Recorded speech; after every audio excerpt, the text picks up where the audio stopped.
जरा के शर्मा जी को भी आने दीजिए, वो भी बता दें उनके नजरिए से क्या हुआ। ये 36 बिरादियां जिसको लेकर कांग्रेस कह रही है कि 36 की 36 बिरादरियों ने हमें वोट किया, क्या दरअसल कांग्रेस की जो रणनीति थी कि किसी तरीके से 36 बिरादरियों में से वो एक दो बिरादरियां जिसमें जाट हो गए, जिसमें दलित वोटर हो गया, उसे अपनी तरफ खींच लिया जाए, ये कांग्रेस नहीं कर पाई और इसी का फायदा बीजेपी को मिला। के शर्मा जी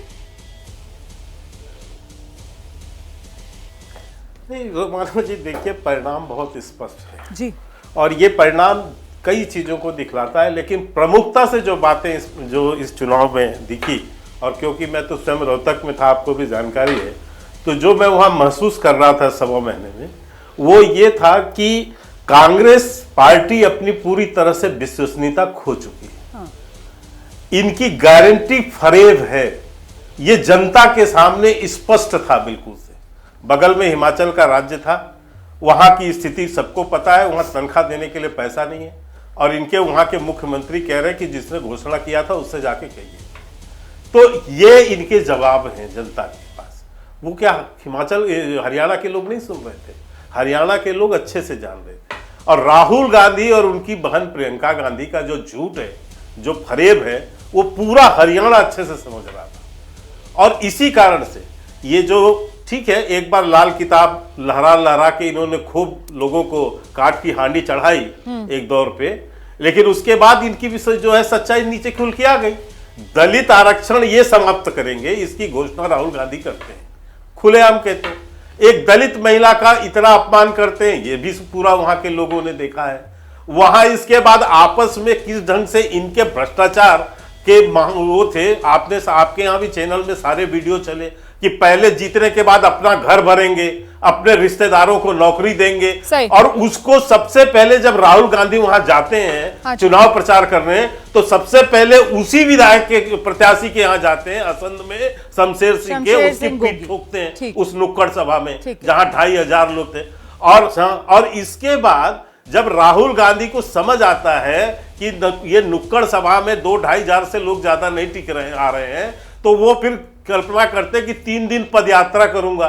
पदयात्रा में पहले दिन के बाद ही इनकी पदयात्रा समाप्त हो जाती है, फिर ये जलेबी कांड होता है। तो सच्चाई ये है कि अब कांग्रेस जो है वहां बची नहीं है। झूठ और फरेब इनका पूरे देश में खुल गया है।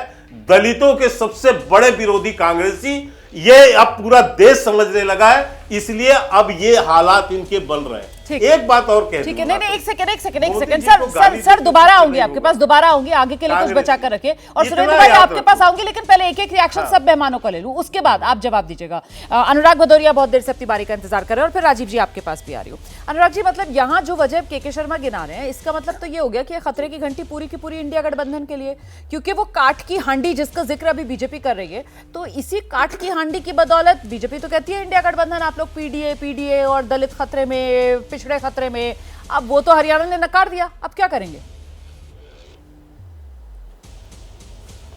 देखिए, सवाल यह है कि भारतीय जनता पार्टी को आप अच्छी तरह जानते हैं, झूठ और जुमलाबाजी पार्टी है।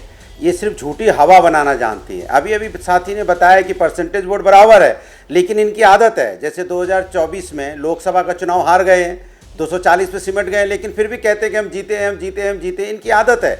देखिए, ये बहुत चिंता का विषय है इनकी सहयोगी दलों के लिए।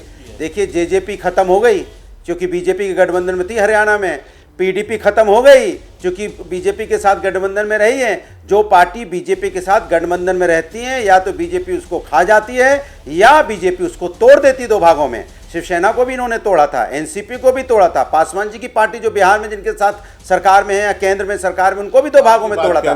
इसलिए उन पार्टियों को सतर्क रहने की जरूरत है जो बीजेपी के साथ गठबंधन बना के दूसरे प्रदेशों में है। ये वो पार्टी समझ लें, टीडीपी खासकर समझ ले, जेडीयू समझ ले, और जो इनके साथी हैं अपना दल उत्तर प्रदेश में, निषाद पार्टी और राजभर जी सब समझ लें कि ये वो पार्टी है जो दूसरों को तो आगाह कर रहे हैं। लेकिन मैं तो आपसे जानना चाह रही थी कि आप लोग क्या सीख ले रहे हैं? बीजेपी ने तो अपने दम पर बिना किसी सहयोगी, बिना किसी बैसाखी इतिहास रच दिया। वो तो तीसरी बार हरियाणा की सत्ता में आ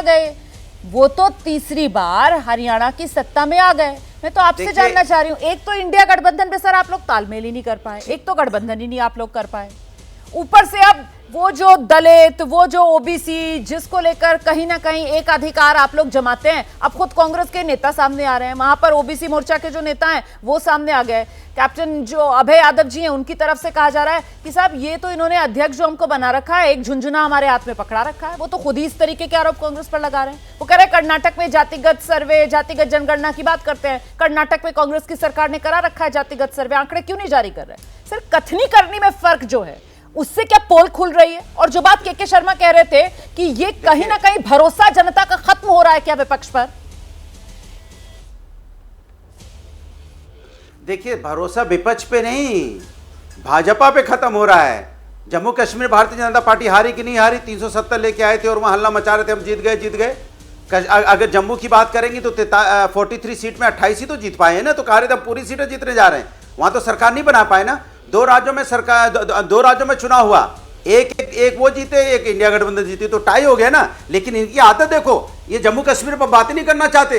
सोचो, ये भूल ही जाते, उस पर चर्चा भी नहीं करना चाहते, क्योंकि बीजेपी है कि वोट परसेंटेज बराबर है। उत्तर प्रदेश में बाई इलेक्शन होने वाला है, ये माहौल बनाना चाहते हैं कि इनके पास दलित वोट आ गया, बैकवर्ड आ गया, झुंझुना आया, इनके पास कुछ नहीं है, ये जीत गए, बस ठीक है, चलो जीत गए, अच्छी बात। ये माहौल बना रहे हैं या ये असलियत है जो जमीन जनता पर को नहीं दे रहे हैं? ये तो CSDS के आंकड़े हैं सर जो सामने निकल कर आए। मैं इस चर्चा को आगे बढ़ाऊंगी।